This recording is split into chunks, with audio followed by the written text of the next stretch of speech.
السلام علیکم ورحمۃ اللہ وبرکاتہ۔ الحمد للہ رب العالمین والصلاة والسلام على سید الانبیاء والمرسلین سید الاولین والآخرین وحبیب رب العالمین امام المتقین خاتم النبیین رحمت للعالمین شفیع المذنبین سیدنا و مولانا و شفیعنا و حبیبنا و خلیلنا محمد بن عبد اللہ الامین وعلى آلہ و صحبہ اجمعین ومن تبعهم بإحسان إلى يوم الدین واحشرنا في زمرتهم اجمعین آمین یا رب العالمین۔ سامعین محترم، آج کی یہ شب رمضان المبارک کی 25ویں شب ہے اور طاق راتوں میں سے ہے جن میں شب قدر ہونے کا امکان ہوتا ہے۔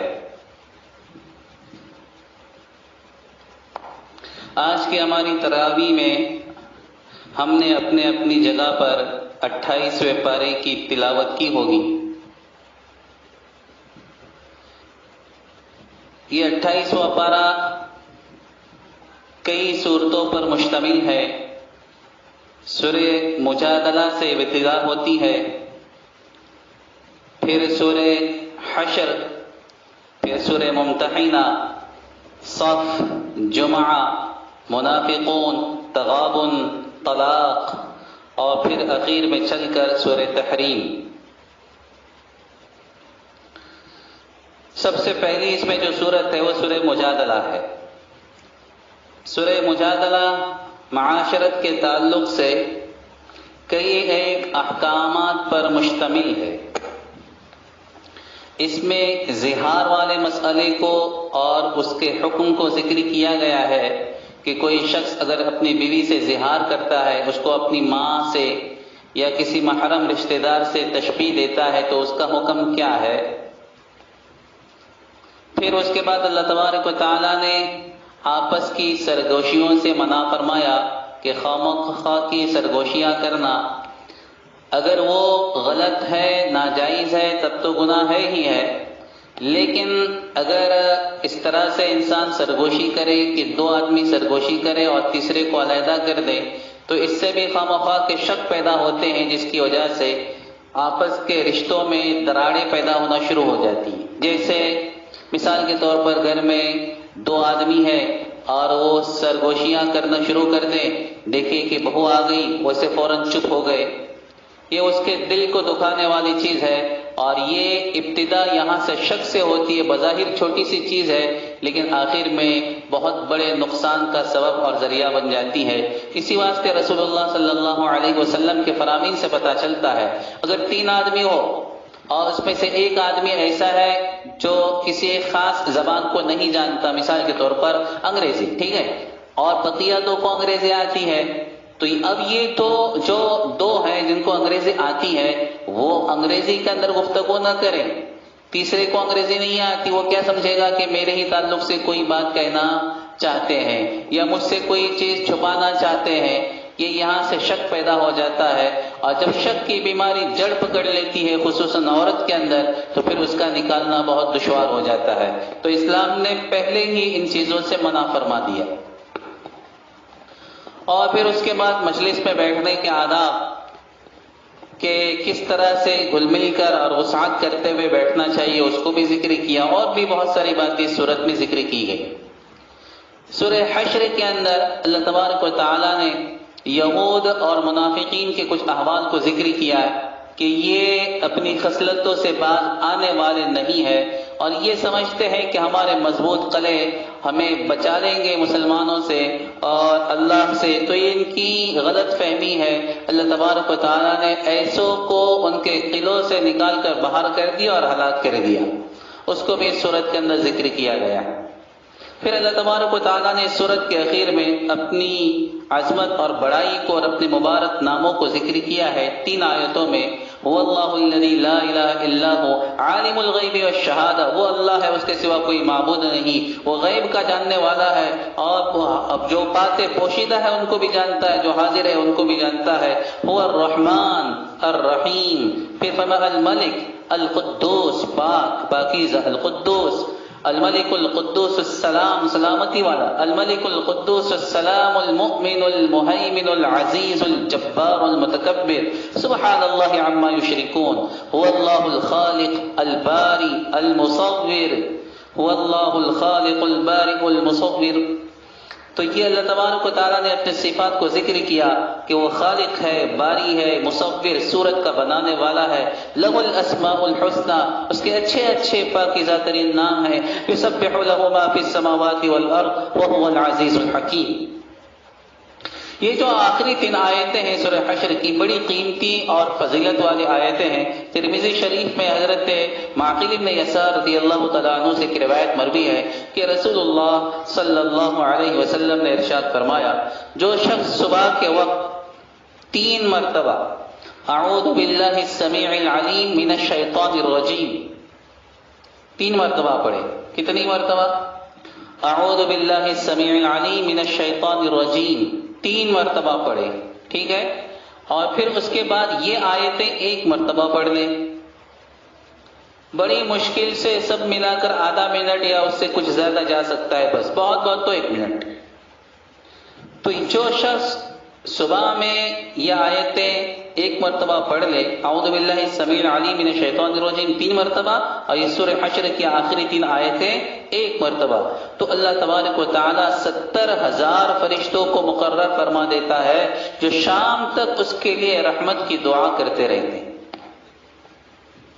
اور سنیے، یہ تو ہو گیا 70,000 فرشتے اس کے لیے دعائے رحمت کرتے رہتے ہیں، اور مزید اگر اس دن وہ مر جائے تو شہادت کی موت اس کو حاصل ہو جاتی ہے۔ اللہ اکبر، کتنی بڑی فضیلت ہے، کتنی بڑی فضیلت۔ صبح میں 1 منٹ دے دے انسان تو اتنی بڑی فضیلت۔ اسی طرح سے فرمایا کہ شام میں اگر یہی کلمات دوہرا دے، پڑھ لے تو یہی درجہ اس کو حاصل ہوگا، یعنی صبح تک 70,000 فرشتے دعائے رحمت بھی کرتے رہیں گے، اور اگر مر جائے تو شہادت کا ثواب اس کو حاصل ہوگا۔ بہت بڑی بات ہے اور بہت بڑی فضیلت کی اور ثواب کی یہ چیز ہے، اس کو انسان نے بھولنا نہیں چاہیے۔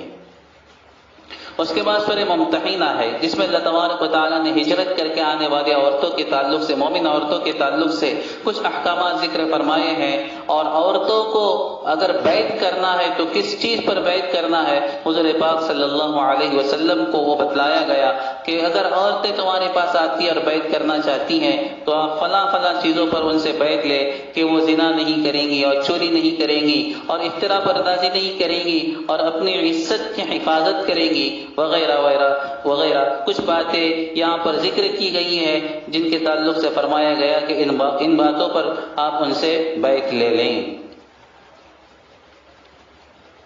اس کے بعد سورہ صف ہے، سورہ صف، جس میں اللہ تبارک و تعالیٰ نے حضرت عیسیٰ علیہ السلام کی ایک خوش پیشن گوئی کو کہی ہے، بیان کیا ہے کہ انہوں نے اپنی قوم سے کہا تھا کہ میرے بعد ایک رسول آئے گا جس کا نام احمد ہوگا، میرے بعد ایک رسول آئے گا جس کا نام احمد ہوگا، اور جو سچا رسول ہوگا، مبشرا برسول یأتی من بعد اسمہ احمد۔ اور وہ احمد کون ہے؟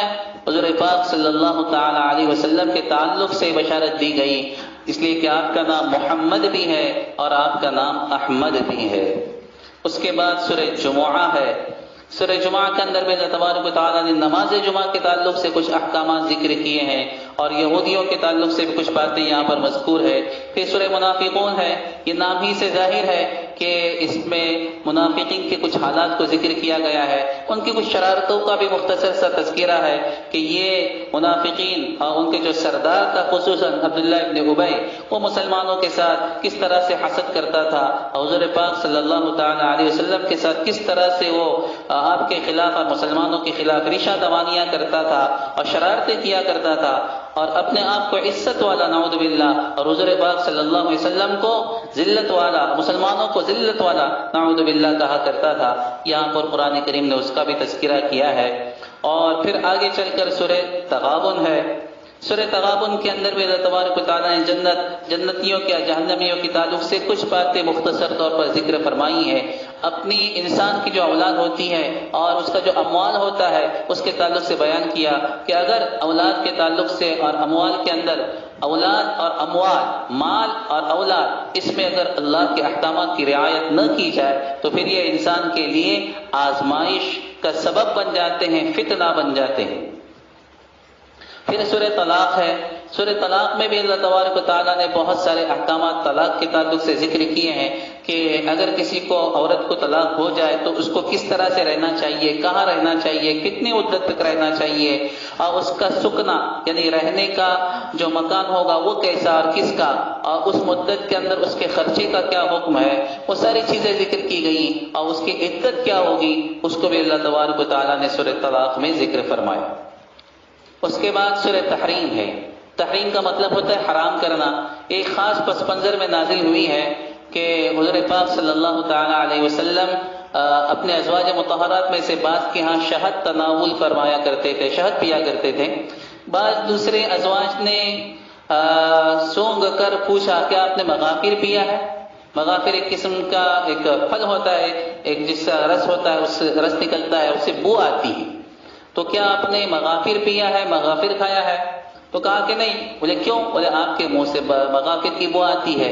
لیکن میں نے تو شہد پیا تھا، لیکن اگر اس طرح سے بو آتی ہے تو میں آئندہ شہد نہیں پیوں گا۔ اس پر قرآن کریم کے اندر یہ آیت نازل ہوئی جس میں بتلایا گیا کہ آپ اس طرح سے نہ کریں، جس چیز کو اللہ نے حلال کیا ہے آپ اس کو اپنے آپ پر حرام نہ کریں۔ یا ایھا النبی لم تحرم ما احل اللہ لک تبتغی مرضات ازواجک، اے نبی جس چیز کو اللہ نے حلال کر دیا آپ اس کو حرام کیوں کرتے ہیں؟ لم تحرم ما احل اللہ لک۔ اس کے بعد آگے چل کر اللہ تبارک و تعالیٰ سورہ تحریم میں ایک جگہ پر ارشاد فرماتے ہیں، یا ایھا الذین آمنوا قوا انفسکم واہلیکم نارا، اے ایمان والو، یا ایھا الذین آمنوا، اے ایمان والو، قوا انفسکم واہلیکم نارا، اپنے آپ کو اور اپنی اولاد کو، اپنے گھر والوں کو، اپنی اہل کو جہنم کی آگ سے بچائیں۔ بچاؤ اپنے آپ کو اور اپنی اولاد کو جہنم کی آگ سے۔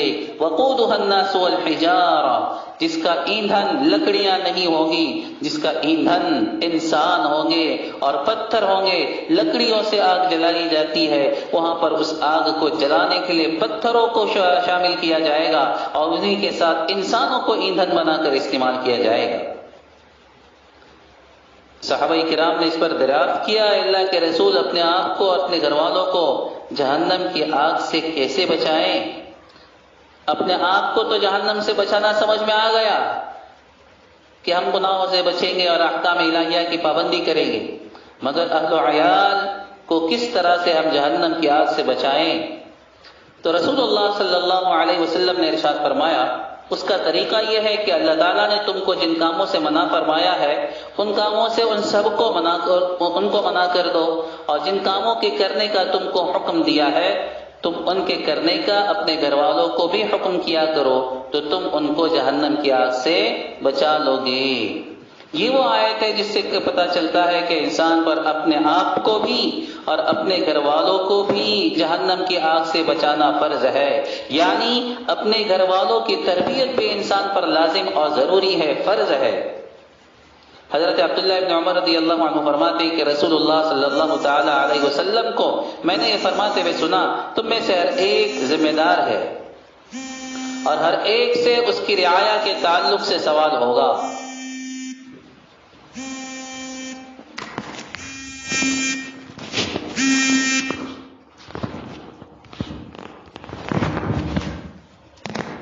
ہر ایک سے اس کی رعایا کے تعلق سے سوال ہوگا۔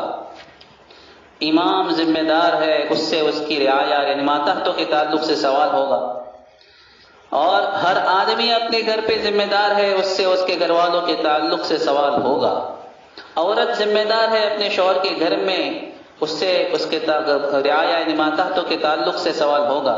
خادم یہ ذمہ دار ہوتا ہے اپنے آقا کے مال میں، اس سے اس کے ذمہ داری کے تعلق سے سوال ہوگا۔ الغرض تم میں سے ہر ایک ذمہ دار ہے اور ہر ایک سے اس کی ذمہ داری کے تعلق سے سوال ہوگا۔ متفق علیہ، یعنی یہ روایت بخاری اور مسلم دونوں نے روایت کی ہے۔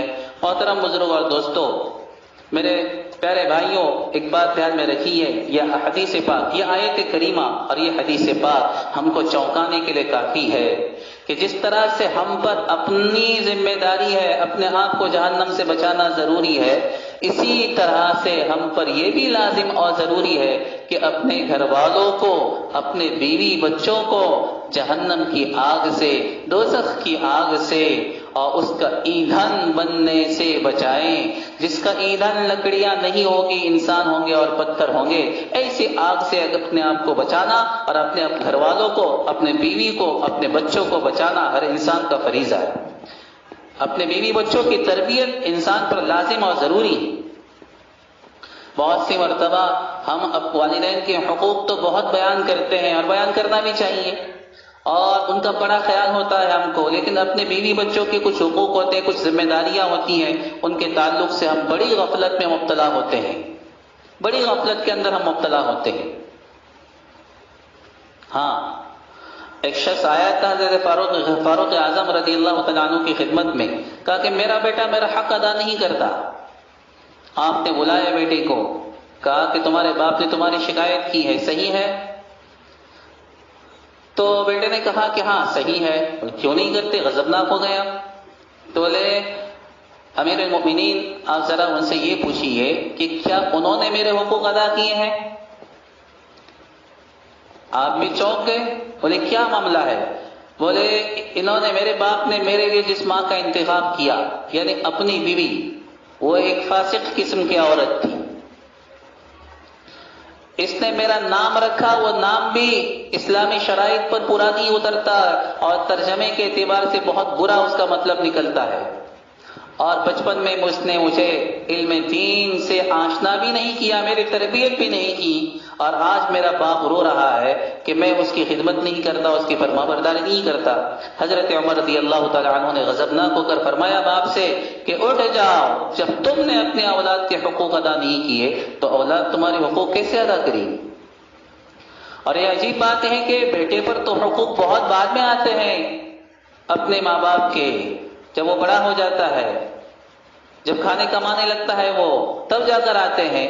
باپ پر تو حقوق بہت پہلے آ جاتے ہیں، جبکہ یہ ابھی پیٹ میں بھی رہا نہیں تھا، جبکہ اس کا حمل بھی ٹھہرا نہیں تھا، اس وقت سے اس کے حقوق آتے ہیں۔ ہم سمجھتے ہیں بہت سی مرتبہ، ایک تو بچوں کی تربیت کی طرف سے ہم اتنے غافل ہیں، اللہ ہم سب کی حفاظت فرمائے، بہت ہی زیادہ غفلت میں ہم پڑے ہوئے رہتے ہیں، بہت زیادہ غفلت میں پڑے ہوئے رہتے ہیں۔ بچوں کی دنیاوی تعلیم کے اعتبار سے بڑے ہوشیار، لیکن دینی تعلیم اور تربیت کے اعتبار سے اور اخلاقی تربیت کے اعتبار سے ہم سے زیادہ غفلت پہ شاید کوئی رہتا ہو۔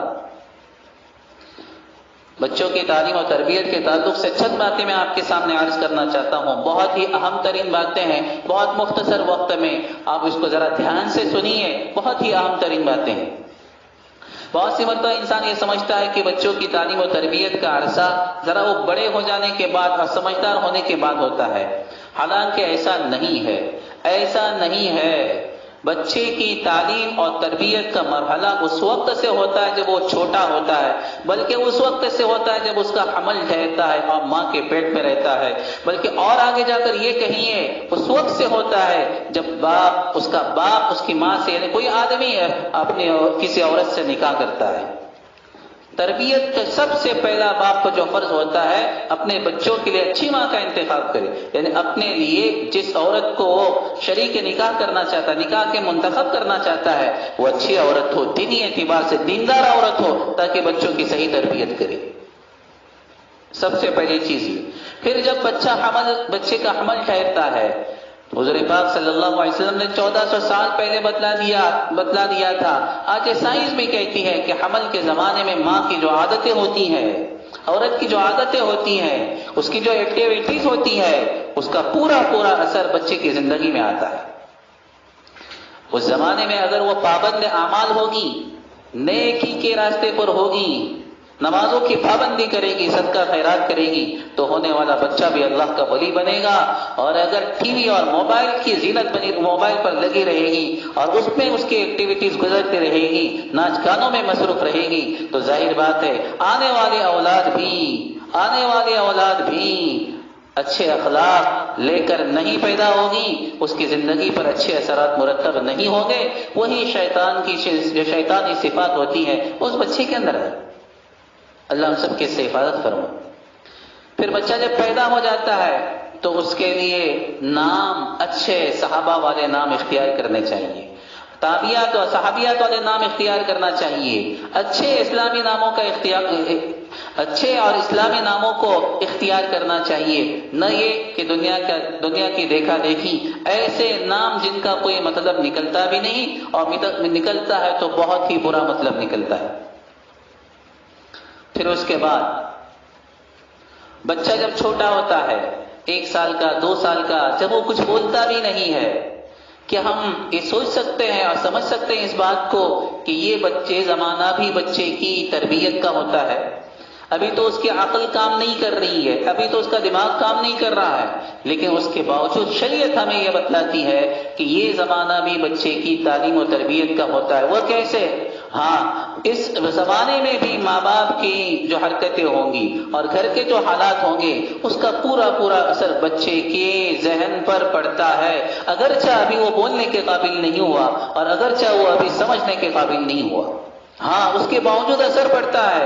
بچہ پالنے میں ہو، بچہ دودھ پی رہا ہو، اس وقت کے بھی جو حرکتیں ہوتی ہیں ماں باپ کی اور گھر والوں کی، اس کا پورا اثر بچے پر پڑتا ہے۔ گھر میں اگر ناچ گانے ہوتے ہوں گے اور میوزک بجتا ہوگا، اس کا اثر بچے کی زندگی میں پڑتا ہے، اور بچے گھر میں اگر تلاوت ہوتی ہوگی اور فضائل کی تعلیم ہوتی ہوگی، اللہ اس کے رسول کا نام اگر ہوگا، اس کا اثر بھی بچے پر پڑتا ہے۔ جھگڑے ہوں ماں باپ کے، اس کا اثر بچے پر پڑتا ہے۔ ایک اللہ والے کہہ رہے تھے، بتلا رہے تھے کہ بچے کا یہ جو کان ہوتے ہیں، اس کا دماغ ہوتا ہے، اس کی آنکھیں ہوتی ہیں، ایک ٹیپ ریکارڈر کی طرح ہوتی، ٹیپ ریکارڈر کی طرح۔ یعنی ٹیپ ریکارڈر کی طرح کا مطلب کیا؟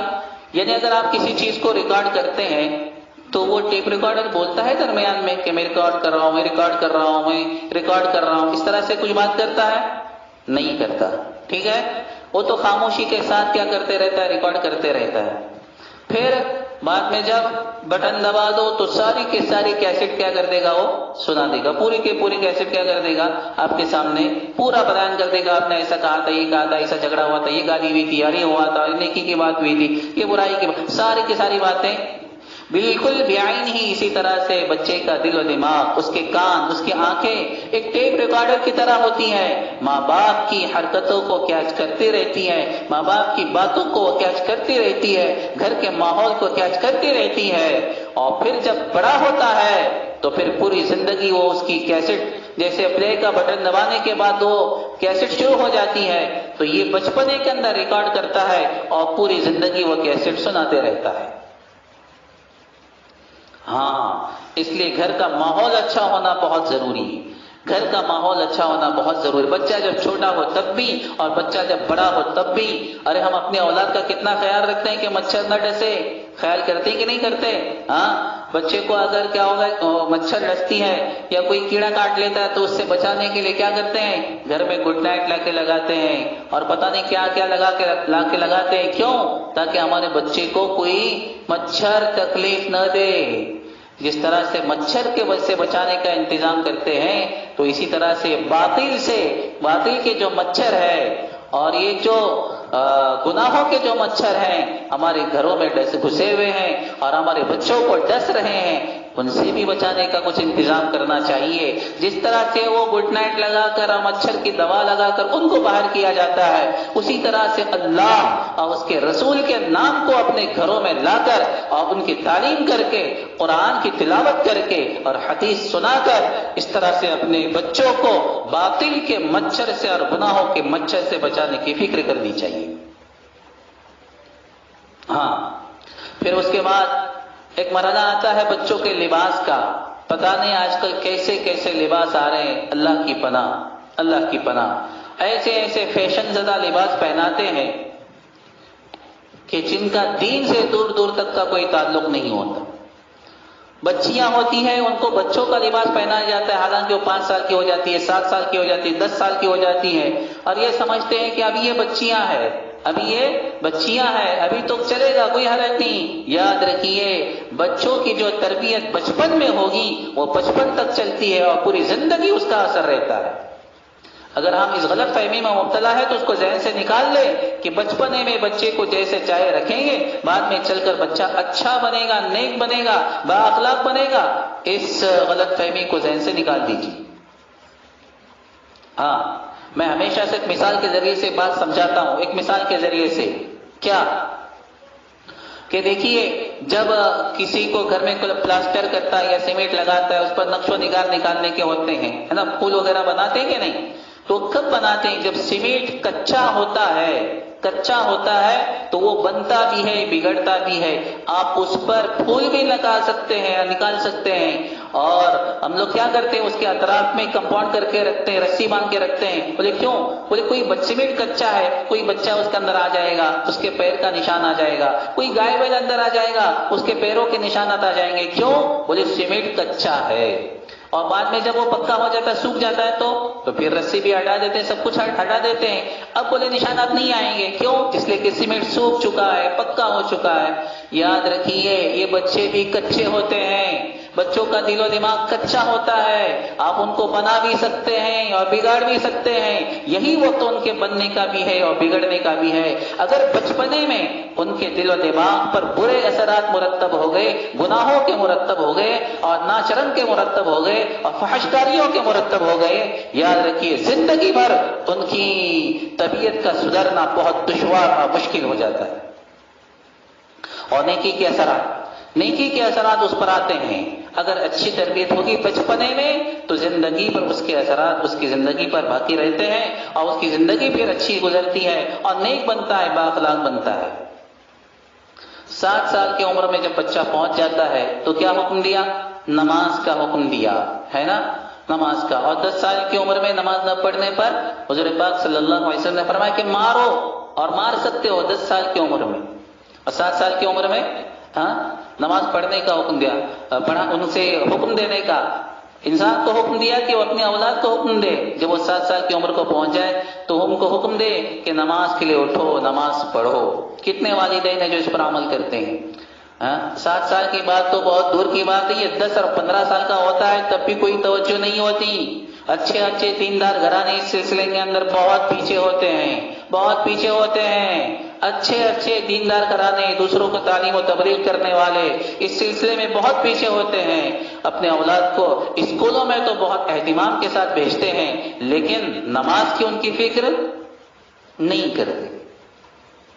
بہت ہی افسوس کی بات ہے. اور ایک اہم ترین بات، یہ جو کچی عمر ہوتی ہے نا بچے کی، یہ بچے کی عقیدہ بننے کی عمر ہوتی ہے، عقیدہ بنانے کی عمر ہوتی ہے. عقیدہ ہمیشہ بچپنے میں ہی بنتا ہے. ایک بات دھیان میں رکھیے، انسان کا عقیدہ کب بنتا ہے؟ بچپن میں نے ابھی بتایا نا کہ کچے جب عمر ہوتی ہے، اسی واسطے بچہ جب پیدا ہوتا ہے تو حضور نے کیا فرمایا؟ اس کے کان میں اذان دو، اقامت سناؤ اس کو، تاکہ اس کی زندگی میں اس کے اللہ کا نام اور اس کے اثرات اس پر مرتب ہوں. بچے کے عقیدہ اسی وقت مضبوط کرنا ہوتا ہے. اللہ پر بھروسہ، اللہ کی وحدانیت، رسول کی رسالت، آخرت کی باتیں، جنت و جہنم کی باتیں بہت پیار اور محبت کے ساتھ میں ان کے دماغوں میں بٹھانے کی ہوتی ہے. افسوس صد افسوس، جو عمر بچے کے عقیدہ بننے کی ہوتی ہے اور جو عمر بچے کی ماں کی گود میں کھیلنے کی ہوتی ہے، ہم اس کو اٹھا کر آیا اور دایا اور نسوں کے حوالے کر دیتے ہیں اور اس کو کی زینت بنا دیتے ہیں. 2 سال کی عمر، 2 سال کی عمر بچے کی کھیلنے کی، ماں کی محبت اور پیار حاصل کرنے کی، اور اس ہم کو کہاں پہنچا دیتے ہیں؟ UKG LKG نرسری اور فرسری، پتہ نہیں کہاں اس کو پہنچا دیتے ہیں. بعد میں ہم یہ سمجھتے ہیں بچہ ماں باپ سے محبت کرے گا. آج جو بچے نافرمانی پر اتر آتے ہیں اس کی اہم ترین وجہ یہ ہے کہ انہوں نے، والدین نے بچوں کو بچپنے میں ان کا پیار، ان کی محبت نہیں دی ہوتی. اور پھر روتے رہتے، بچے مانتے نہیں. کیسے مانیں گے؟ تم نے بچوں کو ان کا حق دیا ہے.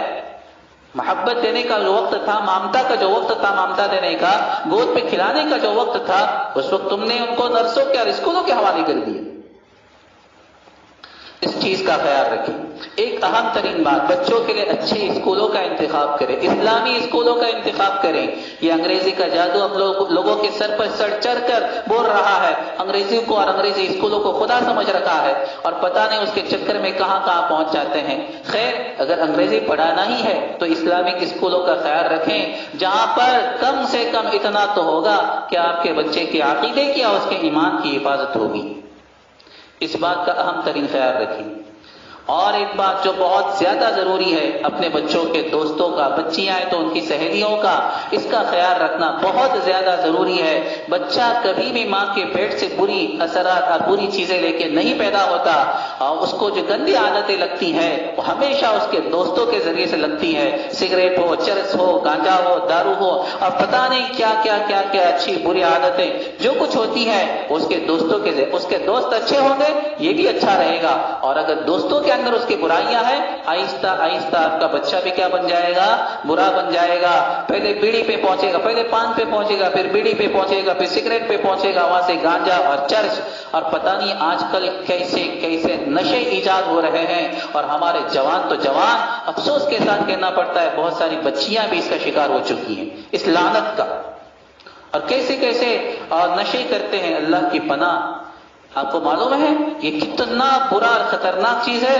میں تو کہتا ہوں کہ کفر و شرک کے بعد خطرناک ترین گناہ اور خطرناک ترین چیز یہ شراب اور نشہ آور چیزیں ہیں، نشہ آور چیزیں۔ اس لیے کہ جس کو عادت لگ جاتی ہے نا، ہاں، وہ ان چیزوں کو حاصل کرنے کے لیے اپنا سب کچھ بیچنے کے لیے تیار ہو جاتا ہے، اپنی عزت بھی بیچ دیتا ہے، آبرو بھی بیچ دیتا ہے، مال و دولت کو ختم کر دیتا ہے، جوتے چپل کھانے کے لیے تیار ہو جاتا ہے، گالیاں برداشت کر دیتا ہے، لیکن نشہ اس کے لیے ضروری ہو جاتا ہے۔ اللہ اس سے ہم سب کی حفاظت فرمائے، ہماری قوم کی حفاظت فرمائے، پورے انسانیت کی حفاظت فرمائے۔ بہت زیادہ ضرورت ہے اس بات پر دھیان دینے کی کہ ہمارے بچوں کے دوست کیسے ہیں، بچیاں ہیں تو ان کی سہیلیاں کیسی ہیں۔ یہ بہت ساری باتیں میں نے آپ کے سامنے رکھی ہیں، وقت کم ہے ورنہ اس موضوع پر اور بات ہوتی، لیکن بہت ہی اہم ترین باتیں آپ کے گوش گزار کی ہے، آپ کے کانوں میں ڈالی ہے۔ اللہ کرے کہ اس سے آپ کو، ہم کو اور سب کو نفع پہنچے۔ میری یہ باتیں آپ تک پہنچی ہیں، آپ جتنوں تک پہنچا سکتے ہیں ضرور پہنچائیے، اس لیے کہ بہت ہی اہم ترین باتیں ہیں۔ اللہ مجھے اور آپ کو عمل کی توفیق عطا فرمائے۔ آج کی بات کو ہم اسی پر ختم کرتے ہیں۔ وآخر دعوانا الحمد للہ رب العالمین۔